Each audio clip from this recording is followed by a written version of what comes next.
Ladies and gentlemen, welcome back to another very special, as always, episode of the Hyperconscious Podcast. We had another repeat guest. Caroline Zani was with just me on episode 4. Since then, we have picked up Alan, many more episodes, and we sat down with her again and went hyperconscious.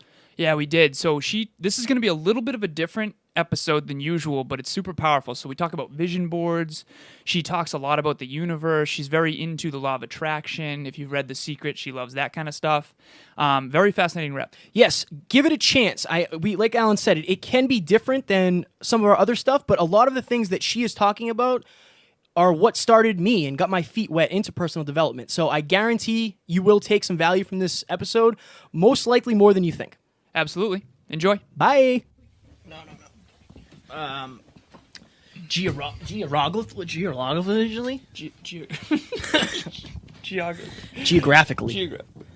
Geographically. This is cool. So I would say make sure that pretty face is showing. Yes, true. They're going to want to see that thing. They're going to want to see that thing, Alan. That face. You good? Ready?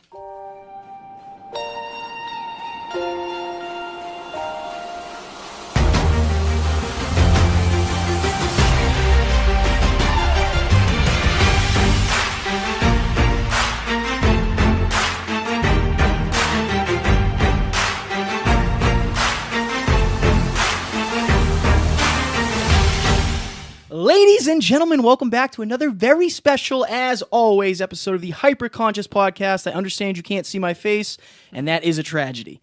We're here with, do you want Zani? Yes. Caroline Zani. You were on episode number 4 I was. when it was just me. Yes. Now we brought this specimen here. He's super excited to pick your brain, as am I, since we have changed so very much since then. Yes. Fantastic. How are you doing? I'm excited to have this happen again. Yes. It's been a year, and so much can happen in a year. But Move that closer to your face. okay. I'm just excited. Even just the conversation that we had leading up to starting the camera. I'm excited because I know some good things are going to happen. I could not agree more. Do you want to lead us off? I'm going to let Kevin? you. Okay. I know you have a bunch of questions, and I do. want to see where this goes. So one of the things that I told Kevin, one of the intentions I set was I really wanted to get your perspective on sort of the youth. So you teach middle school. Mm-hmm. You're a health teacher. Yes. You actually are recently going to be transitioning into high school, but you also used to teach high school. Correct. So my first question was going to be, what are the biggest differences you see between middle schoolers and high schoolers? As we know, middle school is just a time of enormous growth and change. The brain development of someone in middle school it's very unique. And we see that sometimes certain parts of the brain take a back seat to the tremendous growth that the body is going through. And so you'll see a child who we know is very intelligent, we know is very compassionate, we know is very organized, suddenly tripping down the hallway and calling somebody names. And, we always say, what happened? Well, it's just middle school. It's supposed to happen. That's where they're growing and they're learning and they're pushing boundaries. By the time they get to high school, they have overcome a lot of that sort of the physical growth, the growth spurts. And now the hormones. and now they can focus and they can learn. They can use their brain a little bit more, and they know how to at that point. Okay. So you think that they retain more knowledge in high school than they do in middle school? I think they just retain it in a different way, and that's why we have to teach a middle school student a little bit differently than we do a high school student. Okay. Can you give an example of like a way you'd teach a concept to a high school student versus like a middle school student? Because I'm super into basically how the brain develops and then how we retain knowledge throughout the development. So one of the things, and things have changed a lot, really since you guys have been in school, with kids and the instant information that they can get from their phone. So that has been a challenge for us to keep kids interested and on task when they're really thinking about their phone all the time. So we've learned to incorporate the phone, and I really was not a big proponent of that, but you can't really fight it. They have the phone causes them anxiety if they're not able to have it. So we have kind of loosened the reins a little bit and allowed them to use that for educational reasons. Interesting. Yeah. Okay. And then high school, it's been 17 years since I've taught high school, but that is more, we expect a little bit more from a high schooler. They're able to sit in their chair, Yeah. rather than fall out of the chair for attention, Yeah. which you see in middle school. Okay. And that they are able to access resources without having to ask. Like a middle schooler will ask you 17 times how to get to where they need to get their information. A high schooler, they've kind of been through basic training. Now they can move forward. Okay. Awesome. So they feel more equipped. Yeah. So for 17 years, you've been a teacher, and this is a good. I think 20. 20 years. 17 in middle school. Oh, so Yeah. 20. 3 in high school, 17 in middle Correct. school. Have you seen a change in bullying over the years? Yeah. And how so? It's children can access other children very easily through their phone. And it used to be that if someone was bothering you in school and you went home, then you were away from it. And now that's not the case. It's constant. It's 24/7. Someone can get through to you no matter what. And what we have found through studies is that if we simply say, take the kid off of Facebook, take their phone away, take them off of social media, their anxiety goes through the roof because they know the bullying is still happening. They just can't see what's happening. So they get very anxious about that. You mean people posting about them negatively, correct. potentially, and they can't see that They it's can't happening, see so then what's they feel happening. powerless? They feel powerless. Oh, that's so much. Interesting. Yeah, it is. It's And got to be sad. crazy with the phones in the schools and stuff. Like, that's so different than when we were back then. Yeah. Yeah. And We had that a makes flip me phone feel in old. the tail end of high school. Right. Right. Yeah. Right. Yeah. Now we see really young kids with phones. Yeah. And even to the point where, we have rules. You can't have it in the classroom. You can't have it in the hallway. It's supposed to be in your locker. We've gotten to a point where sometimes parents are calling the school and saying, "Oh no, my child can have that phone all the time. You can't take that. You can't take that phone." wow. So it leaves you really without a choice. You kind of have to incorporate that technology into your classroom, which is not a bad thing. But back to your point of the bullying, it's just gotten out of control, and we need a real hard stop when it comes to children and social media. That's such an interesting take because now, we've talked about this before. Now there is not going to be any more generations of people that don't have social media. Like, we weren't born with it. Yeah. We know how to use it, somewhat, and for its positives. But people are going to be 7, 8 years old on Instagram, on Facebook, and they're going to be doing it for their entire lives. Yes, Yeah. correct. So I'm very curious to see 20, 30, 40 years down the road. And we did an episode on Has America Gone Soft? And from the aspect of so many people are afraid of feedback, right? And is that something that you see daily? And if so, how do we get people, especially children, to understand that losing is not the end of the world? You're actually going to learn more. Like, how do we get people to know that and believe that? Again, I think it's interesting because people talk about the idea that children, your generation, everybody got a trophy, right? Everybody's a winner. Everybody is the princess. Everybody is number one. And then they get out in the real world and realize, oh, there's a lot of princesses out here. I'm not the only one. And now I have to compete. But I don't, and people talk about, millennials in a very negative light. And I that really is hurtful, because I know a lot of millennials, my daughter being one of them. But every generation, I feel, has something to say about the one coming up. Oh, that generation, Yeah. And they said it about my generation. Oh, Oh, the yeah. music you listen to. Yeah, those Gen Xers, man. Those Gen Xers, man, they're gonna Yeah, ruin us, exactly, Yeah. And now we say this about millennials, but every generation has a gift and a purpose. You have to get them through the middle school. You have to get them through high school. You have to launch them to see what that gift is. And maybe the technology at some point will realize really did help them. However, I think that, there's always a caveat. And I think it is the brain development in a child. We always say that their brain is like a sponge, and it truly is. So if we're constantly looking at a screen, is the screen programming our child's brain? Yeah. I would rather have nature programming my child's brain. So Yeah. so there has to be a balance there. Yeah. because that's one of the major complaints of Gen Xers for millennials is like we were inside playing video games rather than outside playing. Yeah. And your whole generation, not whole generation, but a lot of them were outside playing and Absolutely. interacting with the world. I feel like we had a decent balance because we were right in the middle-ish. Yes, Yeah. Yes. You know, Yep. whereas I'm sure there's a lot of, with the esports industry coming up, people just playing games all day, every day. I think that competitive gaming can create more brain function, hand-eye coordination, strategy, long-term thinking, all that kind of stuff.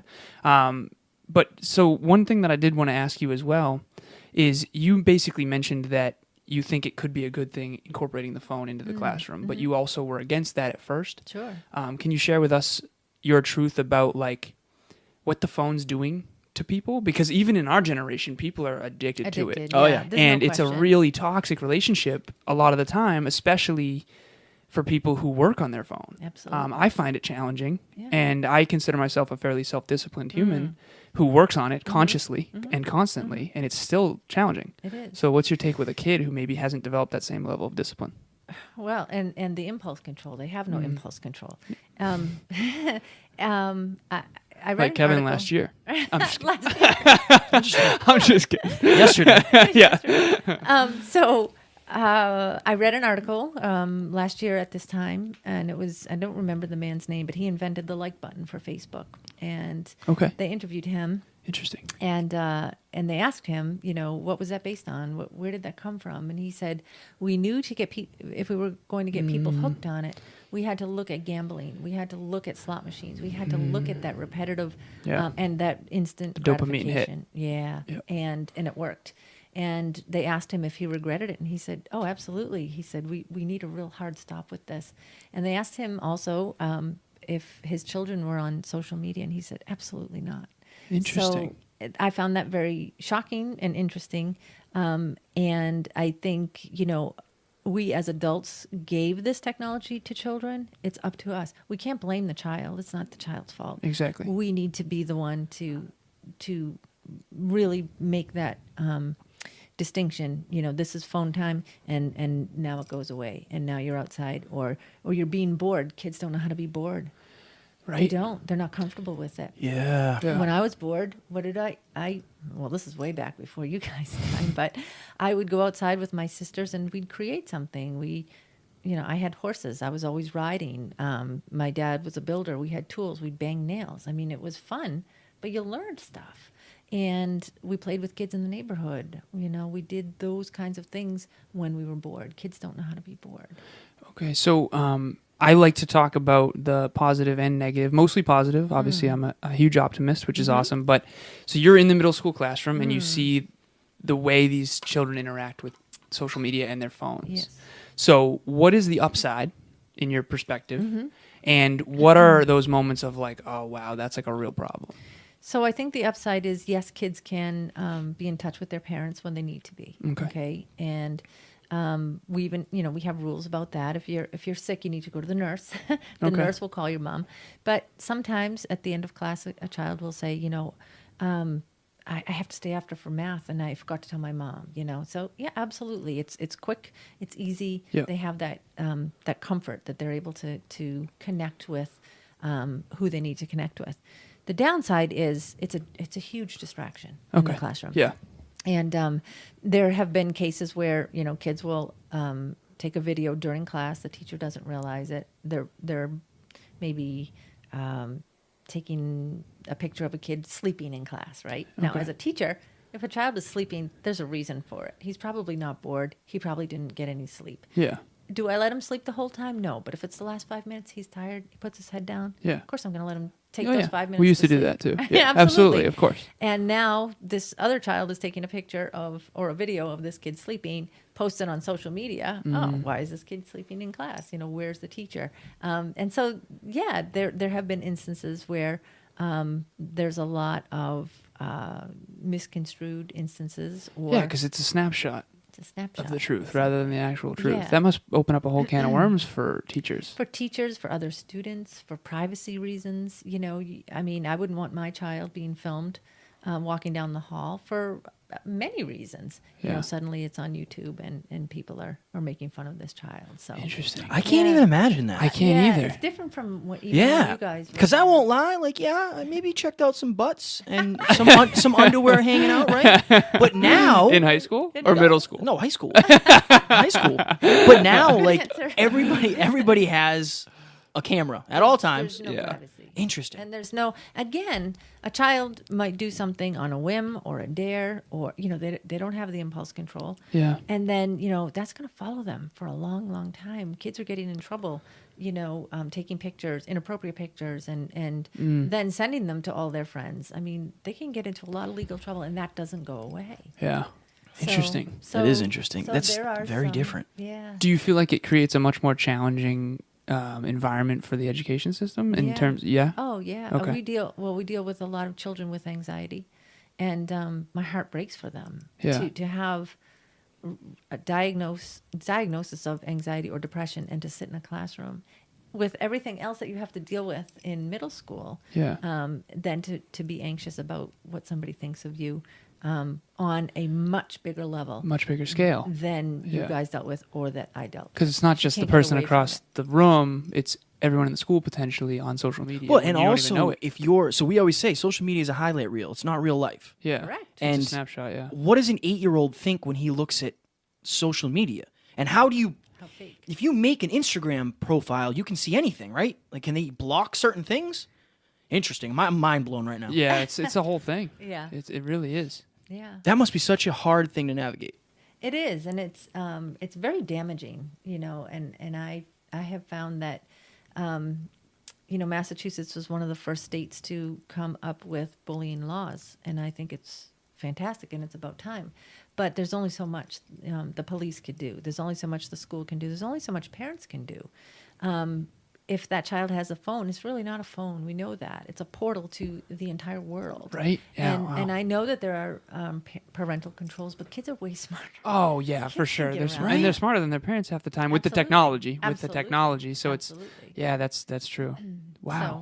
So yeah. we were talking a lot of negative. Let's talk a little Yeah, positive, yeah, right? Let's yeah, talk a little yeah. positive. Little transition. Yeah. So you are in charge of setting up the syllabus. Is that a word? Is that the right word for this? Curriculum. Curriculum. That's the word I was looking for your next class. Correct. Can you walk us through what the curriculum is? Well, this is going to be a stress management, stress and relaxation class for high school. That's so huge. I'll be teaching it and developing it with another teacher. She's a phys ed teacher at the high school, and really last year she started this by saying we need something. We need to look at what these kids are actually dealing with, and she put together a lot of information, some surveys from the kids, and went to administration and said, "This is from the perspective of a child in this school." And the principal, who's very progressive and very open, said, "We need to do something about this." Love it. And yeah, and so it was a real surprise to me to be asked to go up there to teach wellness to the 8th graders. I'll be following them up, but then Yep. also to teach this to high school, because it's a life skill. Yeah. You know, and if somebody doesn't teach you, you have no access to it. Yeah. A lot of times people will come to me for, you know, different things, stress and relaxation, meditation, after a divorce, after a heart attack, after that huge, you know, life event. And we'd like to have kids, Proactive. give them the skills before they need it. So my slogan for my business is what you'll never learn in school, but desperately need to know. This, I think, is a primary example of something that we were not fully equipped with. I didn't know anything about meditation. I knew nothing about, I shouldn't say nothing, but almost nothing about nutrition. I mean, let's be real. And I didn't learn anything about money. Why is that, and what do we do about it? Because we use money every day, we eat food every day, and we're stressed out every day. To me, it seems like we should be really focusing on those. Absolutely. So what do we do? Well, we need to, and this is a difficult thing in education, is to show people how that impacts a child's life. We know they need to know math. We know they need to understand English. We know they need to be able to communicate. They definitely need to learn history. they need those things. Absolutely. Those are foundations. For sure. But health, without health, you have none of that. Yes. And mental health is just as important, if not more important, than your physical health. And I think that people are starting to figure that out now. And I think that's true.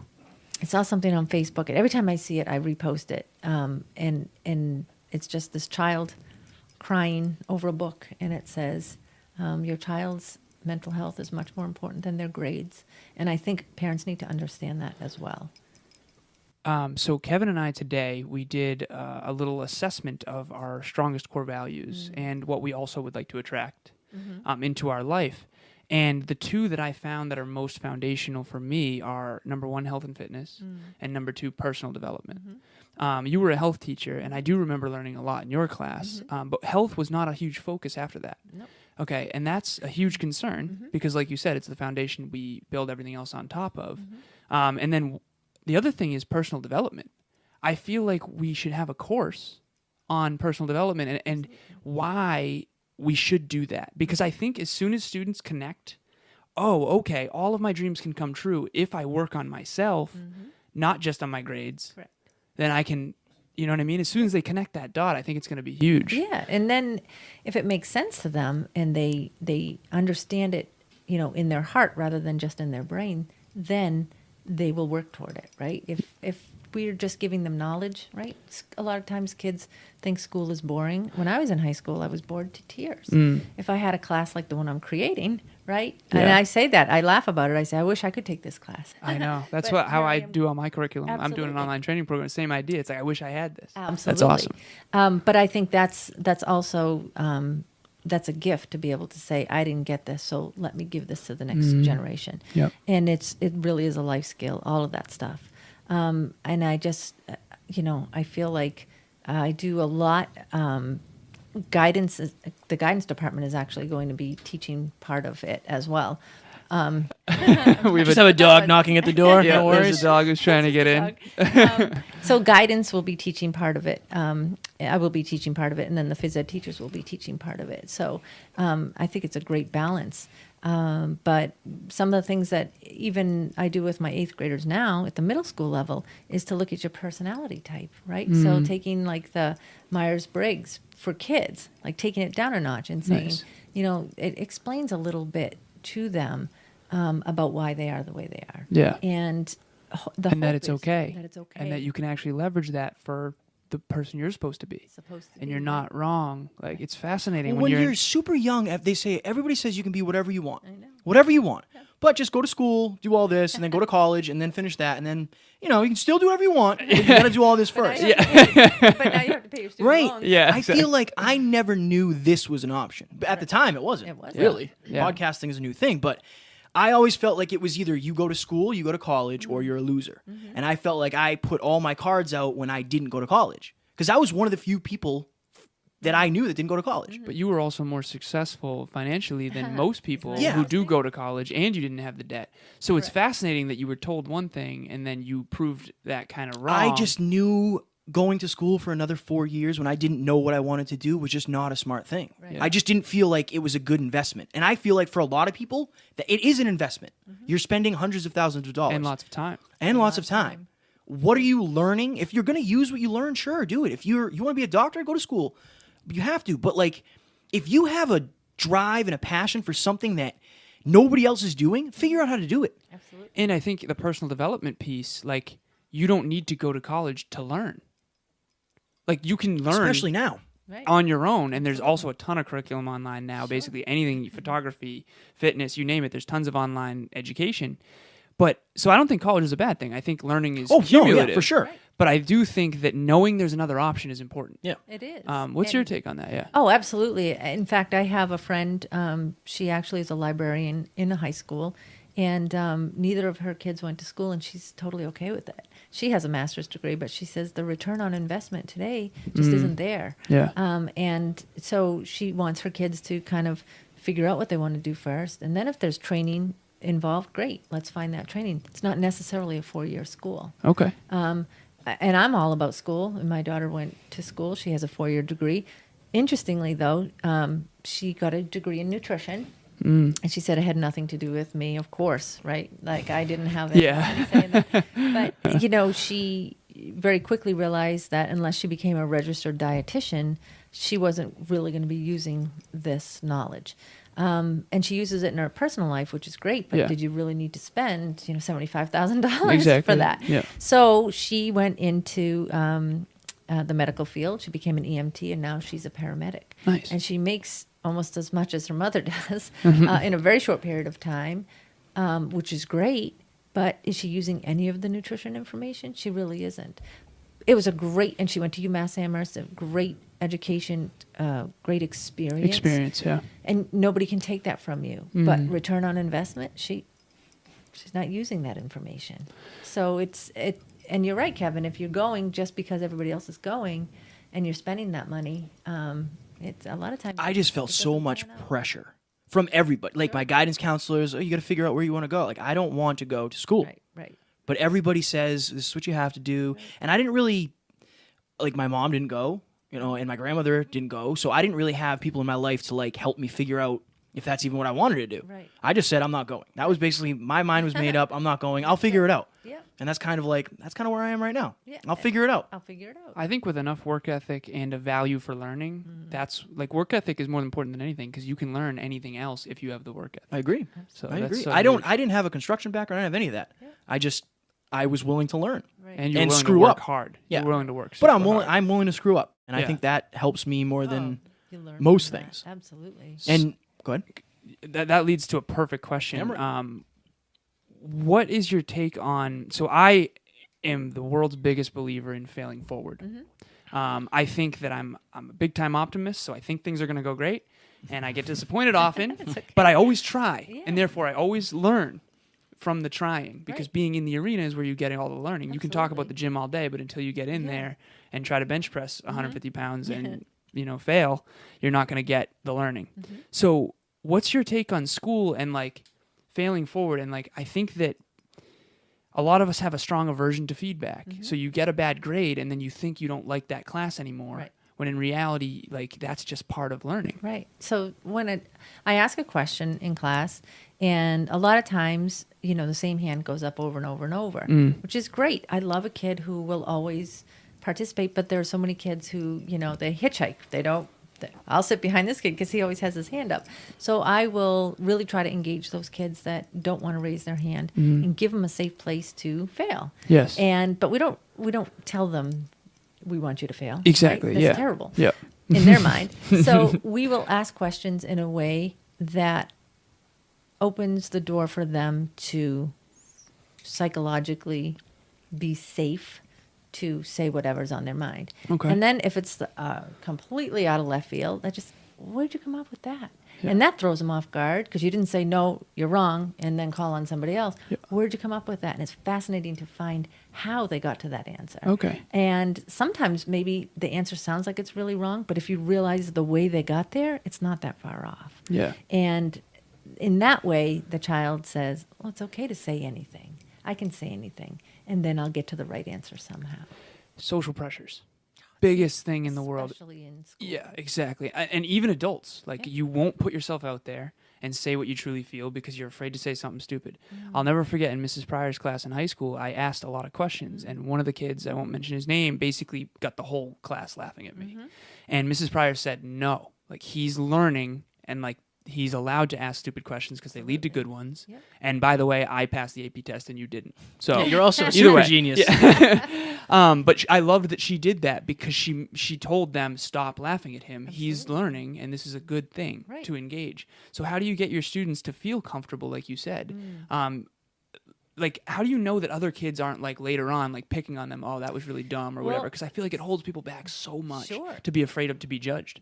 Absolutely. And sometimes that does happen. But, hopefully we have enough eyes and ears in the hallway and the lunchroom to pick up on it but again, with the social media, sometimes it's under the radar. Yeah, exactly. But I show kids all the time that I don't know everything. If a kid, it takes, now that I've been in the classroom 20 years, it happens less and less, but sometimes a kid will come up with a question, and I don't know if I could come up with an example in the moment, but they'll come up with a question that I've never heard in 20 years, and I just laugh, and I go, I've been waiting for you, Yeah. you know, to ask me the question in that way, because it's really making me think.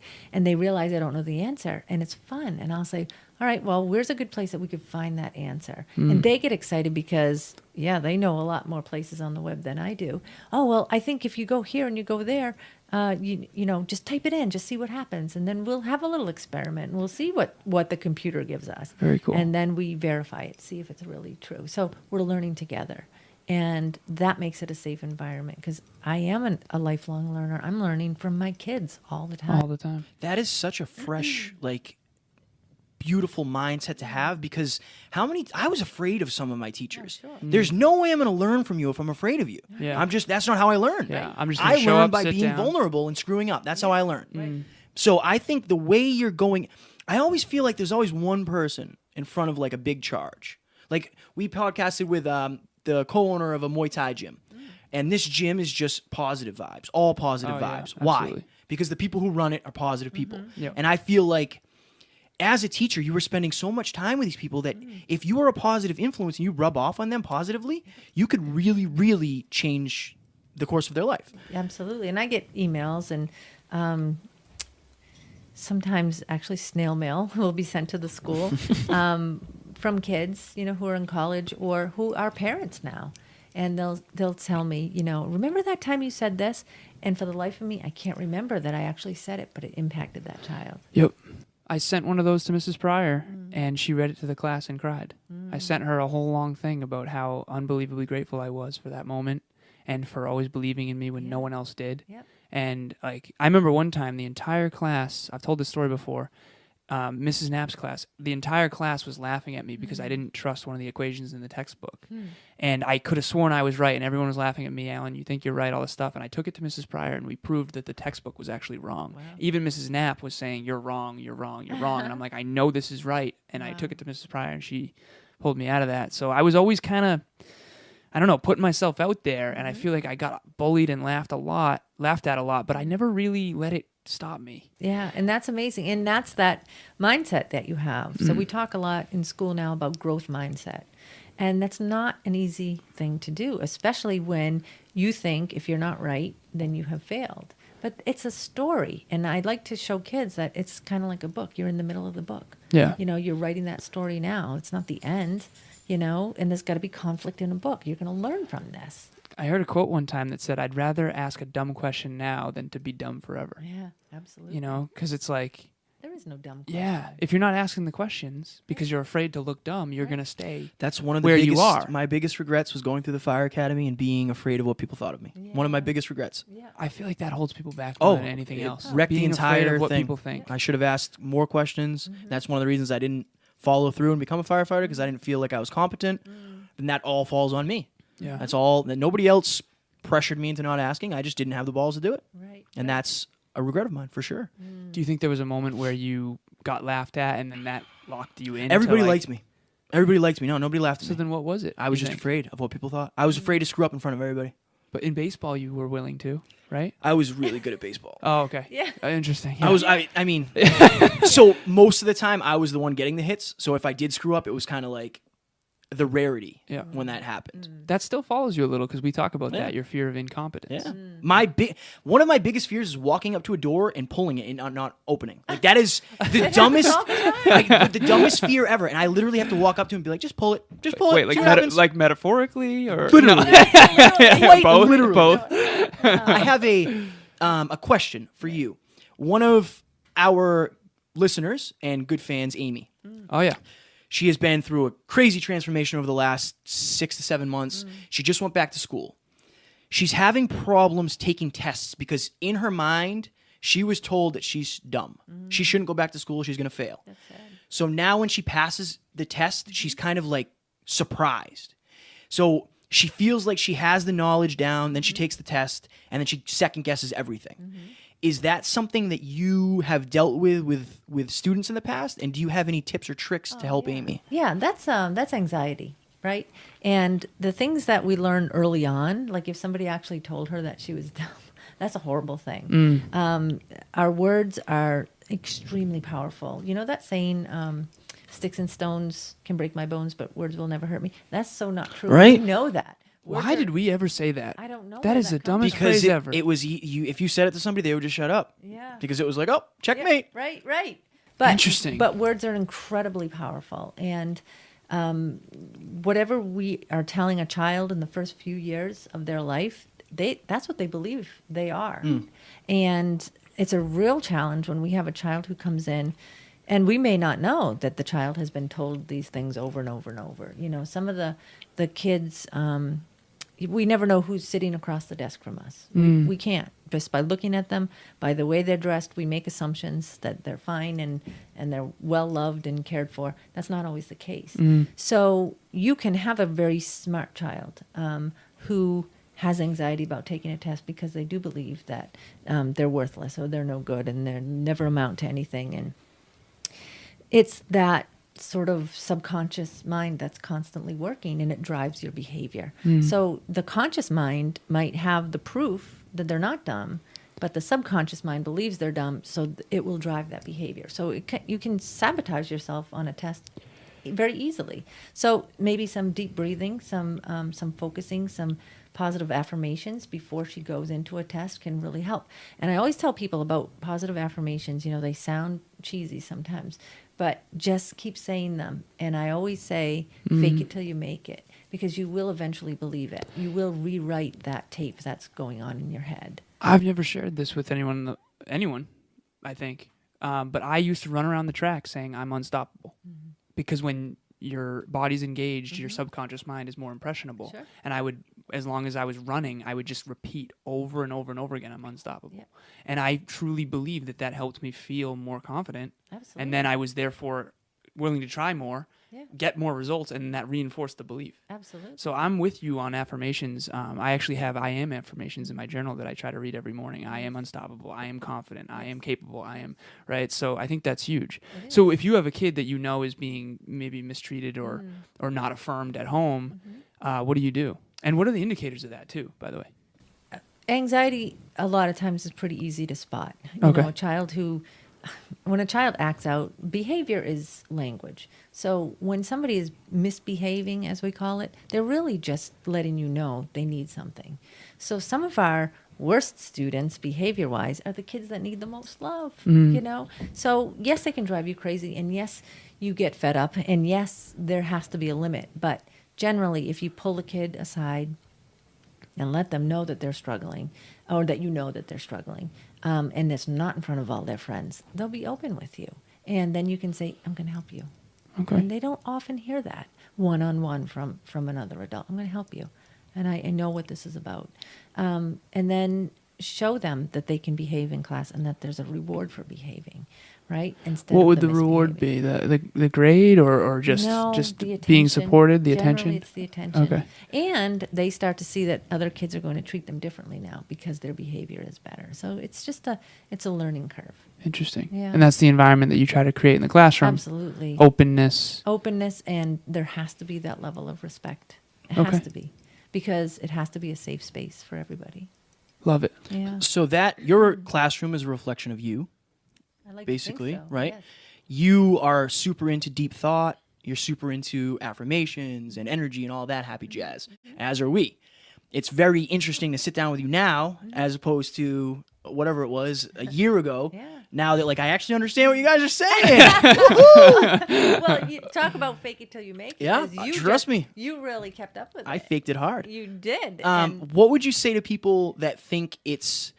I get this a lot. That oh, that's not true. Oh, the Secret. Oh, that's not a real movie. That doesn't work like that. The law of attraction doesn't work like that. All these things, and I have experiences that I've told both of you. I have been saying affirmations before I go to bed, and my life is changing. It has changed. Absolutely. So, what do you say when people say that's not a real thing? I don't get that very much because I'm not doing that in the public school. Yeah. Yeah. I do introduce the idea of gratitude and the idea of positive thinking. Absolutely. And I think every teacher should. But in my other work, I don't get a lot of doubters. I get people who come who are curious. And I'll ask, have you read The Secret? Do you know what the law of attraction is? And sometimes I'll get, oh, yeah, I heard about that, but that's not my thing. So that's the closest that I would come to that. And I will say, hey, I have a copy of it. I can't tell you how many copies I've bought because it never comes back. But just read this. It'll really open some doors for you. And when people do, their lives change, and they want to thank me for it. And it's not me. I'm Rhonda Burns. Yeah, absolutely. And it's about just opening the door and saying, hey, I have this little piece of the puzzle for you. That piece of the puzzle you're referring to, whether it's The Secret or for me it was As a Man Thinketh by James Allen. I'm sure you've read that. It's the fact that thoughts are things. Absolutely. Thoughts affect everything. Absolutely. And if you change the root, you can change the fruit, and the root is the thought. Absolutely. As a mutual hero of ours, author Wayne Dyer, rest in peace, he always used to say, a Ralph Waldo Emerson quote, he always said this, and I love this quote: the ancestor to every action is a thought. So if you have a positive thought, it's going to lead to a positive action, which will most likely lead to a positive result. Absolutely. Even if it's not the result you hoped for. Right. And then that perpetuates. Absolutely. If you have a negative thought, you're probably going to take a negative action, like a kid acting out in class, and then get a negative result, and that's going to reinforce a negative thought process. Absolutely. So it's really just thought patterns. And that's part of why we brought this podcast onto the world, is because hyperconscious is basically saying be aware of what you're thinking and why you're thinking it, so that you can shift it and then shift the results that you start to see in your life. And I tell people that the key is to remember, because it's so easy to get out of the habit if you're not used to it. So remember, have something to remind you, whether it's a timer or I tell people sometimes to, put like a gemstone or something that means something to them in their pocket or in their purse. So when they come across it, it reminds them to get back into that thinking pattern. Interesting. I use this as a gratitude chain. I've been saying this on the podcast. Okay. Every time I touch it or adjust it, I think of three things. Absolutely. Whatever I'm doing, I stop and think of three things I'm most grateful for. Perfect. That's another example of that. Absolutely. And so when we can get people into that pattern, it's difficult, especially now. You just mentioned, you're a glasses half full. I am too. And I'm grateful because I think you come into the world that way. Even when you have very difficult experiences, that can be your saving grace. But you have to remember there are some people that see the glass as half empty, and it's very difficult. They don't like me. They don't like me either. Yeah. They wonder what are you what are we on? Exactly. Yeah, exactly. And that's okay. Sometimes I tell people they're not your people. That's not your tribe. It's okay. They're not awake right now. Tribe. You can't force it. You couldn't have forced me 15 years ago to have this conversation. Interesting. Right? So cool. It's at the right time. Okay. And when you're thinking, you're right. Thoughts are things. You have to learn to put it in the positive. So an example I tell people is, I'll hear people at school all the time say, "Oh, I don't want to get sick. Everybody's sick. I don't want to get sick." And I say, "Well, don't say don't. Say I want to be healthy." Yeah. It's a shift. It's a slight difference, but it makes a big difference. Yeah, it's an affirmation rather than because you're focusing on what you don't want, and you're going to get more of it if you focus on what you do want. Right. Which is why we did that exercise earlier, our core values. Because the more you focus on something, the more it's going to expand. I'm trying to figure out what I want in a woman.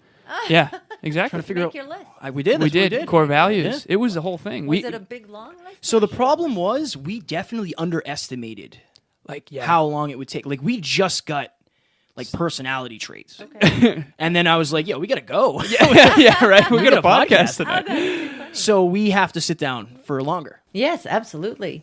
And it's funny when people come to me for help, whether it's for a reading or for just personal development, and they say things like, young women, this is what I want in a man. And it's a huge, long list. He's a firefighter and he's a cowboy, And that's wonderful if you find him, but maybe he's cheating on his wife and that's why you're with him. Or maybe he is an alcoholic or, you forgot about those core values. You were just looking at the exterior. So I teach workshops on vision boards. I don't know how much you know about vision boards. Oh yeah, got one. I'm sure I've you. got I'm one. sure you Yeah, do. yeah.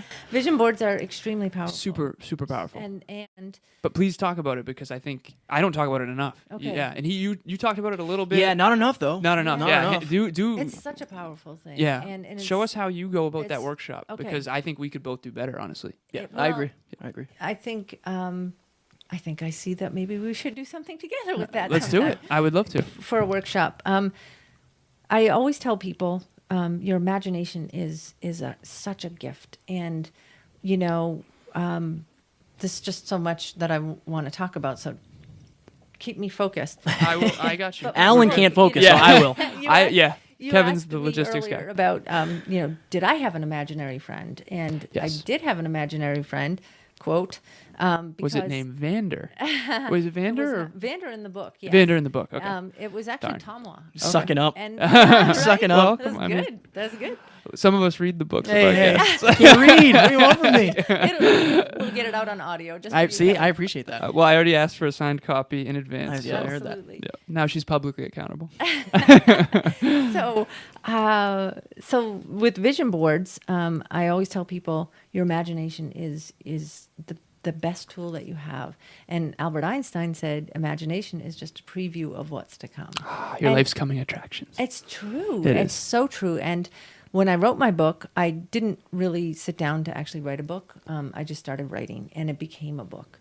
And I kind of learned, like backward by design, we call it in education. I came up with the product, and then I learned how it actually happened, which was a fascinating concept.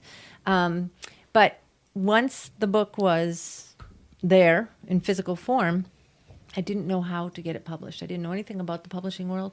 And I was really, really grateful that I knew nothing about the publishing world, because it's really, really difficult to get something traditionally published. Anybody can self-publish, right? Yes. You can put anything out there. And that's great. Some people find great success. For me, it was the validation that the book was good enough to be traditionally published. And because I didn't know anybody in the business, and I didn't have a huge platform, that's what they're looking for, I said, I'm going to make a vision board about it, right? And I'm going to keep it between me and the universe. I didn't really even tell too many people that I wrote a book, because I didn't want to feel stupid. I didn't want to look stupid. When you write a book and someone looks at it, it's like they're peeking into your heart, okay? And that can be, you're very vulnerable, and people can pick it apart. And so I put it out on the vision board. I said, universe, you do the work. I'm not going to worry about how, but I know this book will be published. And I put what I wanted for the cover. I wanted who the publisher to be, not a name, but again, just the concept of that person, and how understanding they were going to be, and how they were going to just love this book. So I put it out there on my vision board, and I just said thank you, and I went about my life. Thank And you in advance. Thank you in advance, always, 100%, because that gratitude, once you get into the flow of gratitude, the universe is tripping over itself to bring it to you, because your mind really can't tell, and this is where vision boards are so powerful, your mind really can't tell the difference between what's on that vision board, is it really And reality. in your life, or is it just on a piece of poster board? That's why when you're watching a scary movie, your heart starts to go a little bit faster. Because you're and you get simulating scared. that you're there. Absolutely. And so that vision board is just a visual tool for you to focus your intention on. And when you look at it and you say, thanks, thank you for that horse. Thank you for that trip to France. Thank you for that publisher. The universe says, I've got to bring it to her. And it all happened, all of my vision boards. In fact, this house came from my latest vision board. And when we moved in here, and it's a long story, but when we finally moved in, I showed my husband the vision board, and because he knows what I do, but he doesn't get involved. He stays out in the shop, and that's fine. Yeah. And it's fine. It's totally fine. But I would tell him about vision boards, and he'd say, mm-hmm, mm-hmm.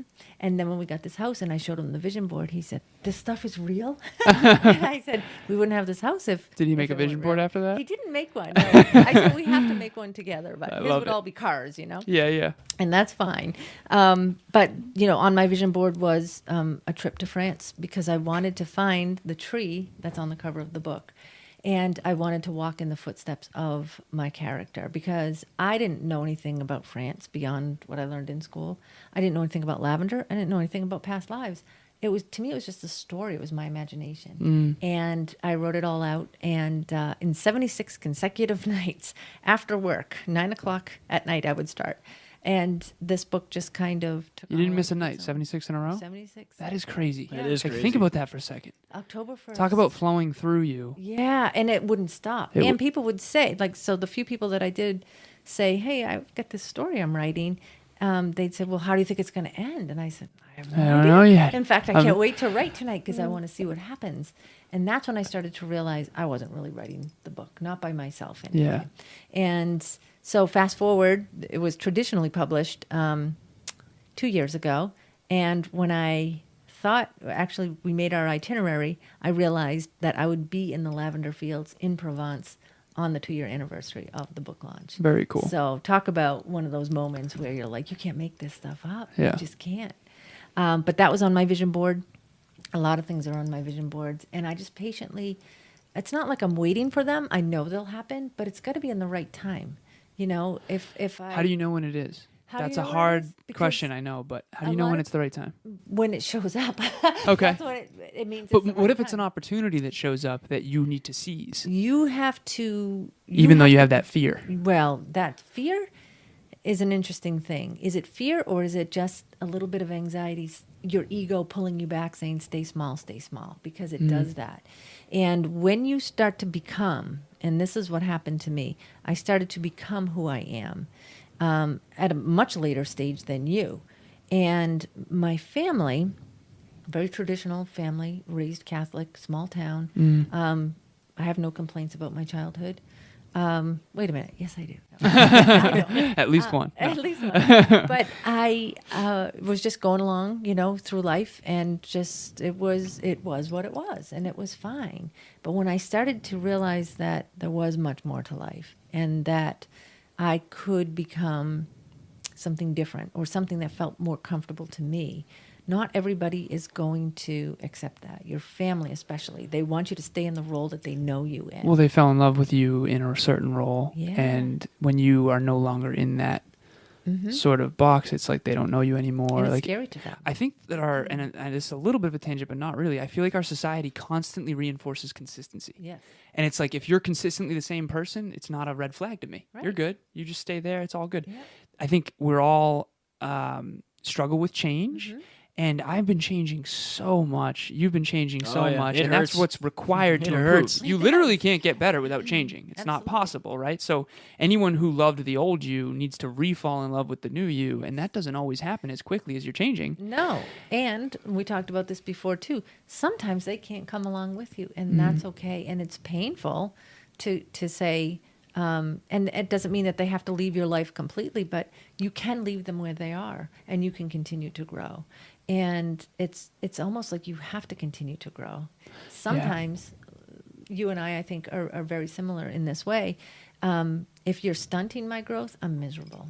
Yeah, it's the worst. It is. And it's not even their fault. It's kind of mine for like allowing it. Allowing it. And it's such a thing. You get what you allow. Yeah. You get what you tolerate. You were talking earlier about like life and death situations, kind of, or whatever kicked the positive self-growth mindset. Yeah. I've never felt like I had like a life or death that got me into this, but I believe that life and death situations get you because that's the first moment you're truly present. You're not thinking about anything else Right. but your life in that moment. Right. I said that's you, right? Yeah. Did you have that when you got into that car accident? Yes, totally. For like a millisecond. And I it think was that's like what you it had is. that moment of this. Massive It's feedback. so scary. Yeah. It's massive feedback all at once. All at once. And in a millisecond, you go, what if I haven't done this right? I haven't done what I'm here for yet. Like it's Brendan Burchard always says this, and I resonate so much with this because I told you about the head-on collision I had prior to my shift. And he said, did I live, did I love, and did I matter? And I feel like I lived my life based on what I was told to do, not what I really wanted to do, and that was the last time I was ever going to do that. But that millisecond, you get all the feedback at once, Right. and it's so painful, it's traumatic, and your subconscious associates whatever you're around to that trauma. Absolutely. And double yellow lines freaked me out for a while. Even Volkswagen Passats would freak me out for a while. But what comes after that is contemplation. And then I started reading books. And one of them is The Top 5 Regrets of the Dying by Bronnie Ware. And I now have a flashcard in my pocket that I always shout out on the podcast of the number one regret. I wish I had the courage to follow my heart rather than that of what others expected of me. Absolutely. And for you, you had that shift after a difficult moment. Absolutely. So I can tell you're getting the feels right now, Yeah. too. How do you think you got it without that? I was thinking of that when you guys were talking earlier. I have no clue. I have no... Being around it long I enough. think that's it. And then like a couple times where I wanted to kill myself, and I was like, That's well, what it is. But No, it no, wasn't. that's got to be but part it was of it. never like a dark night where I was like, oh, I'm gonna do it, and then it was like, oh wait, no, I'm gonna be better now. I started hanging out with people that were better than me. But you were in a place at that time after the show where you had consistent, suicidal thoughts. No, that you I told wouldn't me say about. consistent, but that's never There a good goes noise. the Osmo. Yeah. That's never a good noise. I just never had that life or death, like, oh, you got to get your shit together. It just never happened for me. So what's your take on all that? Because I think this is we're about to hit a chord here. Yeah, and I feel like not everybody has to go through the trauma. Okay. Not everybody does. 9 times out of 10, when someone comes to me and says, I'm at my rock bottom and I need change, and I know it's there, I don't know that next step. And those are the people that make the biggest changes because they don't have anything to lose. And I'll tell you a quick story about someone, and then I'll get back to Sure. because not everybody does have to go through the trauma. Thankfully, you don't have to go through the trauma because it's difficult Oh yeah. and it's Yes. painful. Oh, and my in the goodness. midst of it, you don't know if you're going to be okay. Yeah, you right? really don't. Is this going to last forever? Am Right. I screwed up forever? Oh, it's the worst. Yeah. Right. So a woman came to me for a reading, and it was the 2-year anniversary of her baby dying. So she's a ER nurse, and she was 40 weeks pregnant. They had the C-section scheduled for the following week, and all along the pregnancy was totally fine. And she woke up that morning and knew something was different. The baby wasn't moving. She knew something was wrong. So she went to the hospital, and they did an ultrasound, and sure enough, there was no heartbeat. And so then, has to give birth to a dead child. I can't imagine, and I'm just emotional now, thinking of her and everything that came since, but I can't imagine surviving that. And the reason she says she survived that was because she had a 3-year-old son at home.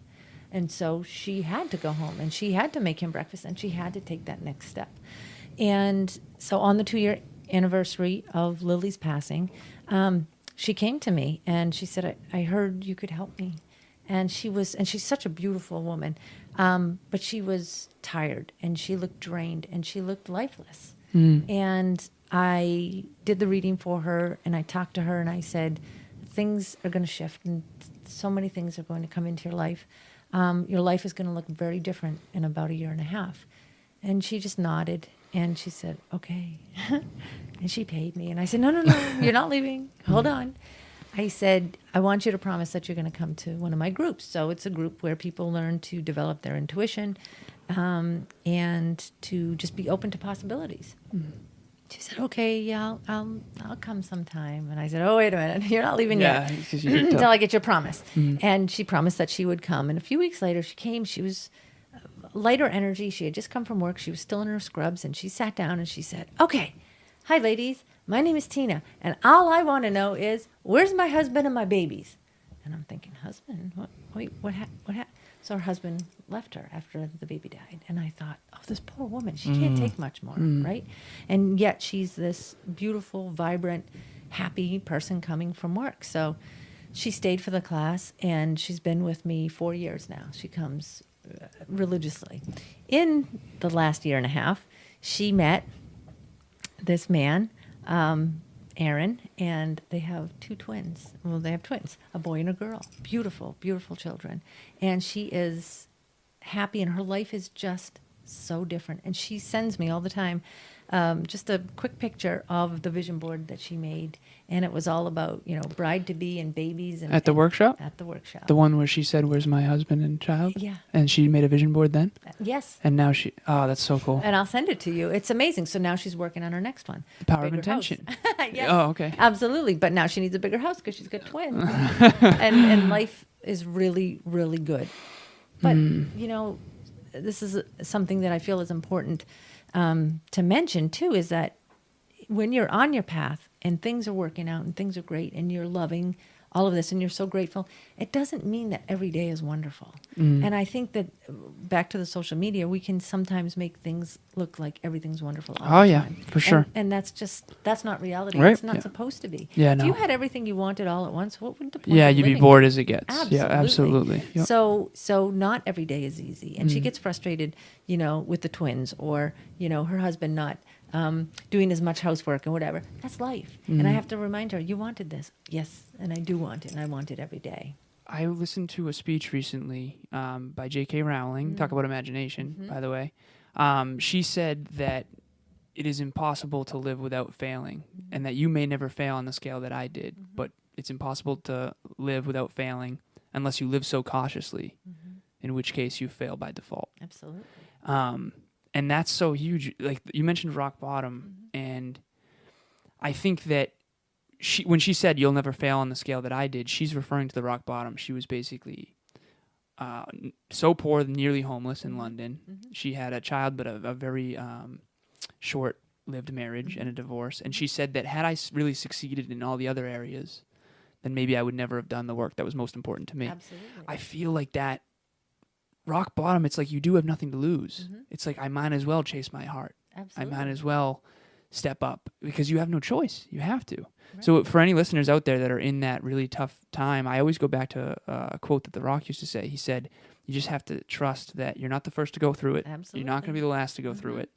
And that on the other side of this pain is something good.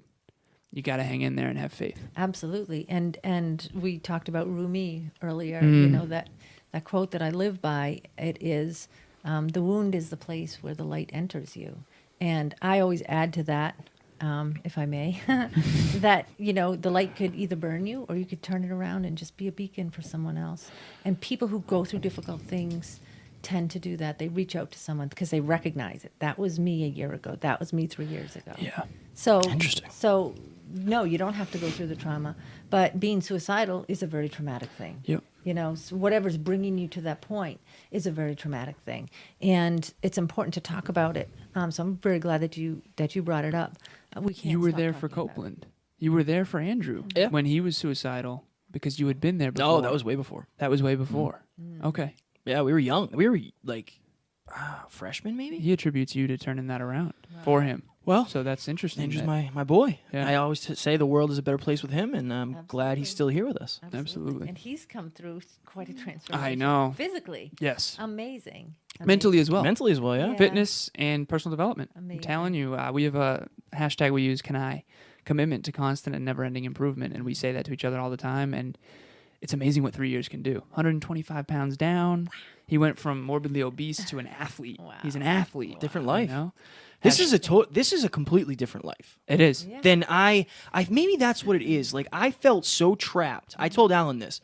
I was sitting on the edge of a bed in New Jersey when I was working, and I felt trapped. I just in that moment, I felt trapped. I said, "This is it. I'm stuck here forever. I have nowhere to go."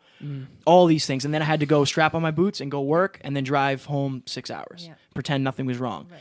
And I think for so long, I just lived my life to make money, like everybody does. Sure. I traded in. A girl that I was dating one time said, "Don't get so busy making a living that you forget to make a life." Right. And I think I did that. And I think I didn't see a way out, Right. so I was trying to create one. Right. And I totally get that. And I think a lot of people go through it but don't talk about it. So I'm really glad again that you can mention It's my job. It is your job and Yes. you're good at it. Thank you.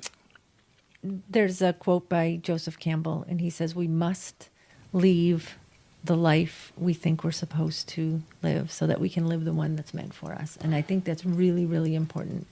Interesting. Yeah. We have to leave Because- the life we think we're supposed to live so that we can live the one we really are supposed to. Yeah, because, you know, we are a product really of our family, our environment, our education, our religion, whatever that is. And until we can sort of break through that, I see that as like an egg. That's the beginning, that's the embryo. Right. Until you can break through that, of course that's what you think. Yeah. But you're much more It's what you're than- constantly reinforced. Absolutely. You're so much more than your name, your body, your religion, your skin color, your DNA. You're so much more than that. Your Yeah. labels. Yeah. Right? Your job. What's your quote? The other one? You are so much more than the sum of your flaws. Is that? Some of your tragedies. You Ah. guys know my Oh, yeah. quotes. I What is I this? saw it on the fridge every Yeah. day. Oh, right. Every day. You were So- there for it all, Kevin? Yes. For Lots the of listeners, things. you are so much more than the sum of your tragedies. Absolutely. And that's actually part of my second book. Uh-oh. Second book. Second even- book. All yeah. right. Woo. Breaking news. Yeah. This one's called Sweet Endings, and it's about, you know, characters who are deeply flawed, broken in so many ways, but they're awesome. And this one-legged mechanic says to this woman, you know, he always calls her sunshine in the most, you know, condescending way, sunshine. And one day she turns around and she just blurts out all of the horrible things that she's been through, and he just leaves that note for her. You are so much more than the sum of all your tragedy. Yeah. I have a question. They don't end up together, no. No, that wasn't it. Maybe they do. I haven't finished yet. I have to use the bathroom Sure. real quick. You Absolutely. do that. I don't remember if I asked you in the first episode, but it's probably changed. It may have changed since then. What do you want to accomplish before you die? Oh my goodness! Yeah. We're talking about dying now. Yeah, oh yeah. What do I We're wanna all over the accomplish? place. I have accomplished everything that I have put in front of me in terms of my professional life, as a teacher, as an educator, and also just in my personal life. I raised a really cool person. Yes, you did. And I'm really proud of that. I think what I would like from here forward is to live more of my authentic self, doing the things that I love, doing the work that I love. I'm a teacher through and through, so whatever I'm doing, I'm teaching people. And sometimes that, when you're in Walmart and somebody needs help with something, you don't have to teach them; you can just do it for them. But I love to teach, so I think that teaching on a different level or in a different way, and that's kind of the unknown for me. But I'm kind of being pushed to do conferences and retreats and things like that. And I always go, I don't do that. But I've learned about synchronicity enough to know that when it happens 17 times in a year, it means you're supposed to do it. So for the listeners, Alan and I were setting up, and you had your laptop open. Yes. And the song that plays in every single one of our teaser clips Yes. was playing. Yes. And it was mind-blowing to me. But that happens all the time. Things like Yes. that happen all the time. Yes, that's synchronicity. And it's simply the universe speaking to you and saying, you're supposed to listen to this. You're supposed to pay attention to this. I'm trying so hard to let you know you need to look at this. You need to really explore this. So sometimes someone will say, hey, have you read this book? Nope. And then a week later, hey, have you read this book? Someone else says it. And you say, no. Hopefully you'll at least make note of it, Right. that it was mentioned twice. But usually the third time you go, I guess I'm supposed to read this book. And the person who said it to you is delivering a message to you. They don't realize it. They're just asking you if you read this book, or they think you should read it. But that synchronicity is happening all the time. Once you're aware of it, you feel like it's happening more and more and more. It's always been happening. But maybe you didn't understand the language of Right. the universe at that moment. I wanted to ask you another question before, but Alan wouldn't shut his mouth. Oh. We were back. talking about living in the moment, and Yeah. I think sometimes that's something I struggle with because Okay. I'm very analytical. I Yeah. want to know what's going to happen next. Yeah. Do you have any tips to stay in the moment? Yeah, it's interesting because, like I said, I'm much older than you guys, but I am still really trying to employ that more and more. When you're doing a job like, managing a classroom, you've got 25 or 30 kids, and they really do need to be managed. It's hard to be in that moment, but it's okay to not always be in the moment. You can't always be there. But I learned on this recent trip to France. I came back just a few weeks ago. Congratulations. Thank you. It was like a dream. It was better than my vision board. And that's another thing I always say, when you put something on the vision board or you set an intention, say this or something better. I like that. Because- I picked up on that earlier in the Yes. preamble. That's huge. Yeah, Yeah, the this or universe has- something better. The universe has a much bigger perspective, a much wider lens than we do, and a much bigger imagination. So this or something better. And usually the something better shows up. I've So- never heard that before. That's huge. Yeah. And when I put on my vision board that I wanted to go to France, it was like the someday thing. When it happens, it happens. But then the universe trips over itself to bring you that experience. And a woman that I read for said to me, hey, I'm going to Paris because I travel a lot for work. Why don't you come?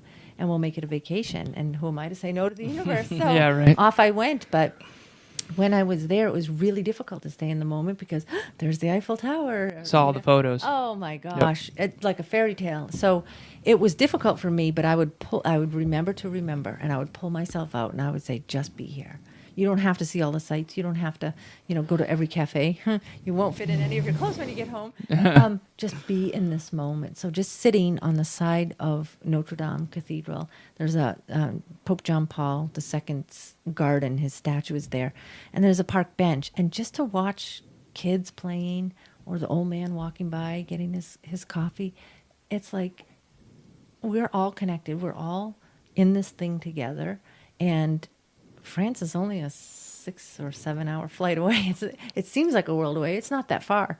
And to be there in that moment and to just enjoy and say, you've wanted this for so long, and now you're actually here. Don't complain about the heat. They don't have AC in Paris. I didn't know that. Don't complain about the heat. Be here. Feel the heat. You know, you're alive, you know.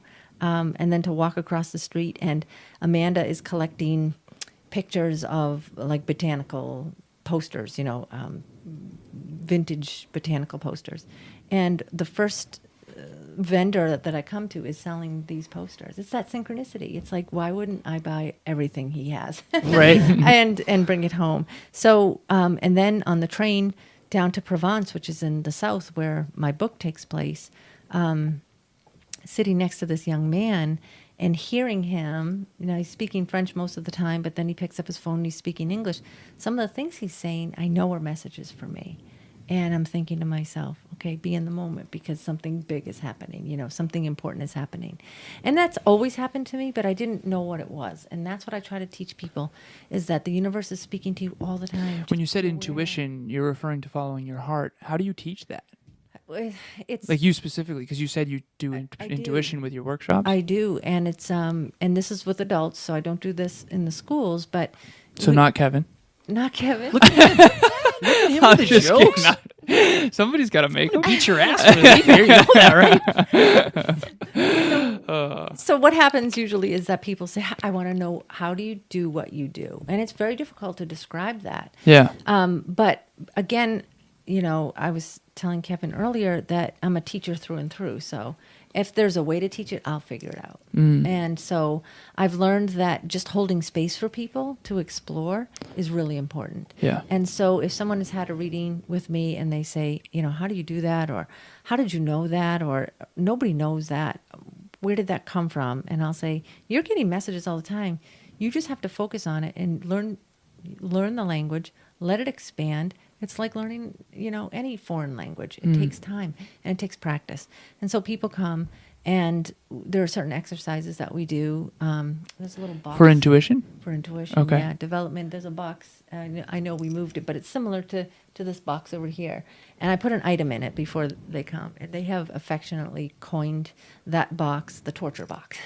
But you Okay. just put an item in there, and before they come, and they've learned over the years that perhaps they are picking up on it during the day before they come to class. Okay. So they might say, you know, I was thinking of a dog earlier, and I don't know why. I don't like dogs or I don't have dogs. And then something about, you know, like a can opener. I don't know. But it's important to tell them to say everything. Nothing is stupid. Nothing is dumb. Yeah. There's a reason you're thinking that. And so I remember when that happened, that particular item was my father's dog tags, which has a little can opener on the chain. Interesting. And so she understood that she was being shown pictures. This dog and this can opener. What did they have to do with one another? Well, there it was in the box. Interesting. And that, you know, the universe loves to give people that sort of boost. Like, okay, there's I'm throwing you a bone. It's not always going to be this easy. Yeah. And you'll struggle. But there are ways to develop your intuition. We all have it. Every single one of us. It's just not taught.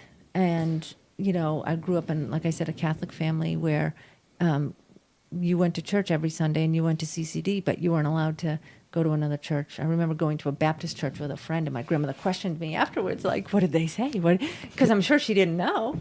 And I said, well, we read from the Bible. Oh, well, you didn't have communion, did you? And I said, no. Well, that's not real church. Interesting. So, and I love my grandmother to death. Yeah. But it's just this very narrow Yeah. snapshot. Closed And that's minds. why I call my business Bridging the Gap, because I'm going from everything that I learned in school and in church and bridging to everything else that's out there, because there is so much more. And the universe is just, it's expansive. We're limitless. Yeah. And once we realize that, well, then there's just so much to learn. That's on my I am prayers as well. I am limitless. The fact that when you talked about your trip, I was in a hotel room in dirty Jersey, as I often was, and Andrew Copeland texted. This is how I went to London. I went to England. Yes, I remember. That was around the time of that stabbing or shooting. and I was like, landed- oh my God! I encouraged him to go. Yeah, I No. landed the day there was a bombing. Yes. On the train I had Yeah. to take the day I landed. Right. Luckily we missed it, and luckily I don't think anybody got Mm-hmm. severely hurt. But I was in the hotel, and Andrew texted me and said, "Hey, you should come to England with me." I did not want to go at all, not even a little bit. Right. I'm terrified of planes. I know. I'm not going. But something was like, no, you have to. Like, you have to grab your balls, pardon my French, and you have to do this because you're the hyper-conscious guy. Yeah. All these things You that got a I fear have chase. said publicly, Yeah, you got a fear chase. I got a fear chase. So, and I never thought of that before. I never thought that out of nowhere, Andrew texted me, Yep. and I booked my tickets that night. So if he didn't text me, who knows? yeah. Who knows? Right. Interesting. Yeah, and I'm not a fun flyer either. I get very nervous. So like the week before we left, I was, like writing out my will and showing Amanda where all my. I'm just not a This good is where the flyer, gold's right? The statistics show that planes I are like know, way really, safer. really I safe. know. Like, I don't care. I Yeah. know. Statistics don't keep me in the air. That's right. Physically. Right. It's fascinating. It is fascinating. too. But I said to myself, it is what it is. If that's my time, then it means that everybody on that plane, it's their time Yeah, too. yeah. And we're in good company. Yeah. It's only a Chances 7-hour are- flight. it's You're only gonna be 7-hour fine. flight, Yeah. I'm afraid of sharks, and that was my thing. Like, we're going to crash into the ocean. What, That shark? is literally what Kevin said. Word he said, for word. He said, I'm fear going number to one England. plus fear number 2. Not doing it. Oh Yeah. my goodness. Right? Interesting. I He's know. like, if Can So you if- imagine us on a plane together? Well, We'd why be don't we okay. we'll just drive around international cross country. flight. He's like, if we do go down, we're going in the ocean, and I'm afraid of The sharks. Yeah. right? Yeah, So the fear wouldn't be of dying in the plane crash, but now having to face. My biggest fear would be surviving the sharks. plane crash And and then then having to getting fight bite baby jaws. And I also flew home alone because Andrew remember screwed that. the Oh flights yeah, up. that's another thing. But that's You're like, the I got to do universe it. Saying, okay, You gotta face this. You gotta face And this. this was a really tough moment for me because I was anxious the whole time. Yeah. I had the money; I could pay the $500 to Yeah. get the change flight, no problem. Yeah. But I consciously said I cannot do that. That is cowardly. I'm already here. Yep. I've already done this. Growth mindset, man. You know, on the other Yeah, side of that that was- fear is the person you've always wanted to be. And I remember when I came home, I told Alan, I was like, I don't feel any different. Right. I do right now. You do now. Right now, for sure, I do. Looking back, cool. Yeah. Cool. Yeah. Everything You was were- worth it. Yeah. Absolutely. Everything was worth You're it. so different than you were even That's amazing. back last time we did this. But remember when I came back, I was like, I expected this to be like a transcendent, I'm going to come back a different person. It takes World is time. mine. Yeah. You set the seed, and then Right. it starts to grow. Yeah. Right. And that's I think is important too for people to understand.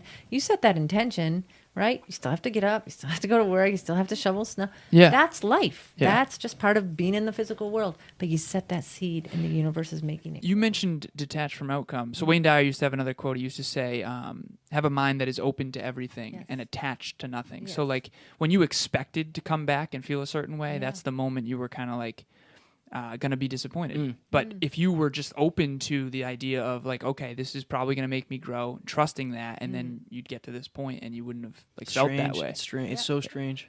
Yeah. And the Expectations fear are thing. dangerous. I was talking to my grandmother about this. You really helped me with fear. Like when you said everything you want is on the other side of fear. And I was like, yeah, but it's not that easy. But it really kind of is. And I explained it to my grandmother this way. If you're afraid of flying, all you have to do is get on the plane. Right. That's all you have to do. You're not Yeah. flying it. You're not Yeah, flying. exactly. Yeah. And that's So, not that big a deal. Your Read a biggest book. fear is usually up here. It You is. usually work that fear up into this A thing. monster. Yeah, and realizing that makes me realize you really can do anything. Yes, and we set our own limits, and that's the problem. That's why I always say this or something better. For the listeners, what just jumped off the page is, let's say that you two allowed your fear of flying to hold you back. Yeah. You would never leave this country. Never. And you would probably not leave be my the people house. you are. Yes. Right. Okay, so think Absolutely. about that. That's so simple. Like, you are afraid of flying, both of you, and sharks. And sharks. Definitely. And Or if you so. allowed that fear to control you, you would literally set your own limit. I have to stay in this Well, country. Absolutely. Eddie Pinero from Your World Within, I'm pretty sure he put something up today or yesterday that basically said, like, your fears become your limits. Like, Yeah. your fears are the beginning of your limits. Absolutely. Basically, yeah. Because That it draws blows- that line of demarcation That that, you're not blows my willing mind. to change. Yeah. Because so many people are just like, but I'm afraid of that. Yeah. Okay. So I'm that's afraid the of a end of the lot of story. things. I'm afraid of a lot of things. well, what they'll really do is they'll be afraid of it, but then they'll rationalize with logic as Right. to why they shouldn't do it. I don't want to travel anyway. Yeah, But what you don't exactly. realize is you're not. It's I not don't even have the money, travel. or it's I not don't- the travel. Yeah, it's the exactly. experience that you faced one of your fears and you survived. Yeah. and You're then better that for it. encourages you to keep facing them because you were fine. Right. Interesting. My goodness. You So want to go where are we shark? traveling to? Shark fishing. Yeah, where we Go try. swimming with sharks. Yeah, I have one know. question that I really wanted to ask. Here we go. And it was super simple. What is your favorite author and why? Besides yourself, Oh, I beat you. Yeah. darn. And yes, that is the first one. There are so many. There What are one so really many. So jumps Wayne, out? Dr. Wayne. Okay, Dyer. Wayne. You know, he sits with, or he probably sits with St. Francis now. Yeah, of literally, Assisi. Oh, yeah? right? But he always sat with a statue of St. Francis Yeah. and felt very connected to him, which is interesting because he's a patron saint not only of animals, but he said his sermons in nature. And I think nature is very healing. And I think back to the technology, the more we can Yeah. use it for what it's worth, but then get back to nature. Totally. It's so important. Super important. But Wayne, I remember I was actually homesick one day. And I had the television on, and he was on PBS. And Nice. I didn't know who he was. And I thought, okay, well, I'm sick. I don't know where the clicker is. I'm just going to watch him, you know? And he just made so much Spoke sense. to you, yeah. Oh, Oh, yeah. he makes the most sense. It's Oh so my good. gosh. He's Yeah. just an incredible, incredible soul. And so I started reading all of his work. Also, Abraham Hicks. I don't know if you have stumbled across it. I haven't read any of it. I've heard of it though, Okay. and I've been told. Like now that Yeah. you've told me, So I've there's had a the few. synchronicity. I've had a few So- messengers So now. yeah, it's just good stuff. It's just amazing. We really are just living. The universe is living through us, and if we allow it, then great things happen. But we limit it, we stop it, we get scared of it. Yeah. And so Wayne Dyer, most definitely. There's just so many. I used to read. Can we do a of favorite book? favorite book? Yeah. He's searching for an answer. That's I what I it can, is, and my right? expectations are screwing this up, but I am That's curious okay. if there's a book that jumps out. I came in thinking that I knew, and I might be wrong. He's like, I was gonna put a flashcard in my pocket. I'm Yeah. so confident. You're gonna watch it happen. I'm gonna be psychic with Who a knows? psychic. It might. No.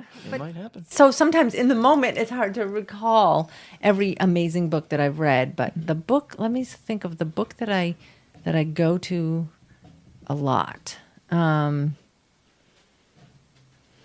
We're almost done, puppy. Oh, I know. He never comes in here. He went and saw me in the bathroom. Oh, that was nice of him. He opened the door and everything. Yeah, I was like, Let me think. That wouldn't be the first time that a dog has busted into the room, Yep. messed up the audio equipment, and stopped the podcast. it's actually a that's common funny. thing. Yeah, it believe wouldn't or be the not. first time. Okay, so one strikes me. It's called The Language of Flowers. Okay. And it's amazing because every plant, every animal has a certain message for us. And this book it's a novel. It's not based in fact. It's nobody's biography or autobiography, but it's about this girl who she survives the foster care system and she ages out. She gets to be 18. She doesn't have a plan. She goes off on her own and quickly realizes she has no money. She has no skills. But she happens upon this florist shop. And the woman kind of takes her under her wing. And she starts to recall a lot of information from one of her foster parents about this Victorian language of flowers, that every plant had a message and a symbol. And so she starts to put wedding bouquets together according to what the people need, not really what they wanted. Okay. And she really gets a name for herself, and she becomes really successful, and then she finds love and contentment and all of that. So The Language of Flowers, that's a really good one. I know I'm going to think of a million of them after this. This is terrible.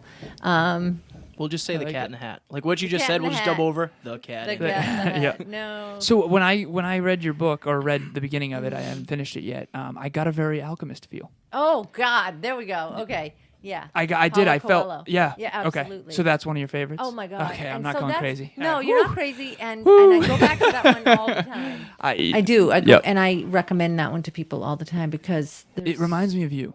That's why I said that to Kevin. I said, I guarantee you, one of her favorite authors is Paulo Coelho. He's just amazing. He's so good. You get a One half of- point. I get a half point. That Yeah, was good. doesn't count. Well, no, I couldn't recall it. But Don't- your don't book take- reminded me don't of take that. blame, The very Caroline. beginning had a very alchemist feel to Really? it. Like Thank you. it went right into the story of the characters. Yeah. And it was. I love that book. So I've read It's that book amazing. literally 20 plus times, Oh, if not it's more. I listen to it amazing before bed messages. like a lot of the time. One of my favorite quotes from him is, "Be kind to everyone, but never sell your sword." Interesting. That's the warrior of the light? Okay. My favorite quote from The Alchemist is, when you really want something, the entire universe conspires to help you achieve it. And it's true. It is true. When you set the intention, and I want everyone to realize this has to be something that's good for yourself and others. And others. If it's at the detriment of others, that will not happen. Oh, absolutely. Yeah. And if it does, well, there's something called karma. Yeah, And exactly. consequences. But Yeah. but I always say, if you want this so badly, want it for everyone. And a lot of times people will come in and they really want to be with this person, but that person has moved on with someone else. And I say, be happy for them. Send them love. Yes. What are you talking about? Are you crazy? No, I'm not. I know. Want it for them, because then you'll get it too. Yeah. And In the that's- grand scheme of things, like that's what matters. Yeah. It's like at the end of the day, nothing else really matters. Like Yeah. who we are as people, how you conduct yourself, Absolutely. how you treat other people. Like that's really what matters. It's not We gonna stripped help away everything else. Yeah.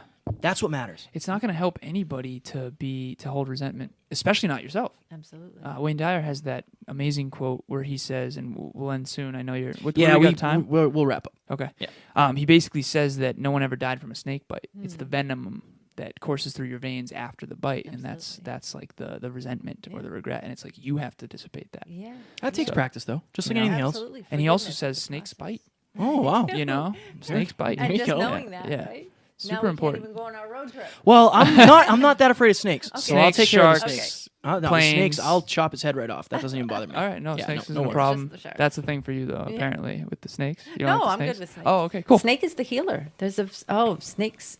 If you look at the medical, like a patch that an EMT wears or that a nurse wears, it's the two snakes. Snake is healer. Snake is a really powerful, positive message. Interesting. Religion has said, it's the serpent and it's the devil, but that's just not true. The snake leaves his But skin. what about Voldemort and I don't know. Slytherin? I And, don't no, know. I'm Never ju- I'm seen it. just- Yeah. Never seen Harry Potter. I'm- Really? No. All right, It's no. great symbolism. But, We you mentioned know, J.K. Rowling earlier. I know. That's good. Full circle. Full circle. snake leaves its skin when it no longer serves it and creates a new skin. Interesting. So it's transformation. Yeah. Absolutely. I love that. So before we go, I'm going to see Snake tomorrow. I know, probably, yeah. do you want to plug anything? My book? Yeah, plug away. All right. So my book, my first book, Piper Once and Again. I'll let you hold it. Thank you. You have prettier hands than I do. It actually feels like velvet. I don't know. My You have hands it are on sweating Kindle, 'cause but it's- if it's hot in here. Yeah. So I don't know what the technology is, but when my publisher sent that to me, it feels like velvet.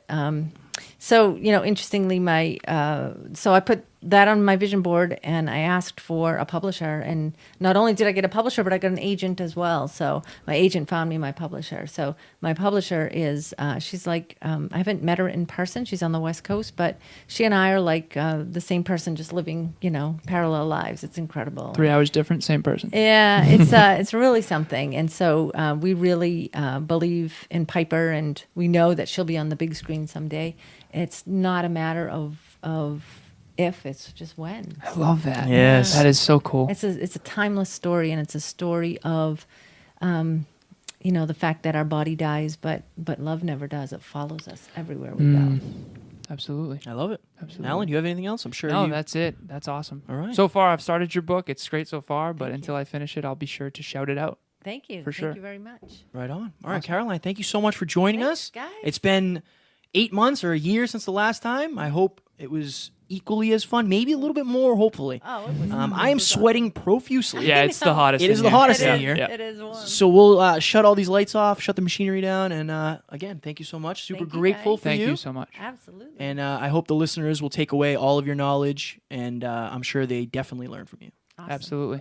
And bye. Bye. Ladies and gentlemen, we hope you enjoyed that episode featuring Caroline Zani. And like we said, if you made it this far, you definitely know that you took away some value, and you definitely learned some things that you didn't know. Yeah, absolutely. That was a great rep. Next up. Oh, we have Mr. Chris Harder, the host and creator of the For the Love of Money podcast. We picked his brain because he has a financial brain beyond anything that we have fathomed yet. Yeah, his money mind and his mentality around the abundance and being generous and wanting and desiring a life of abundance is just beyond anything I've come across personally. This is, I believe, to be the most valuable rep of all time. Yeah, we learned so much in the moment, and if you guys are struggling with any part of finance, you will take so much value from this. Guys, do not miss this episode. Yeah, definitely do not. Enjoy. Bye.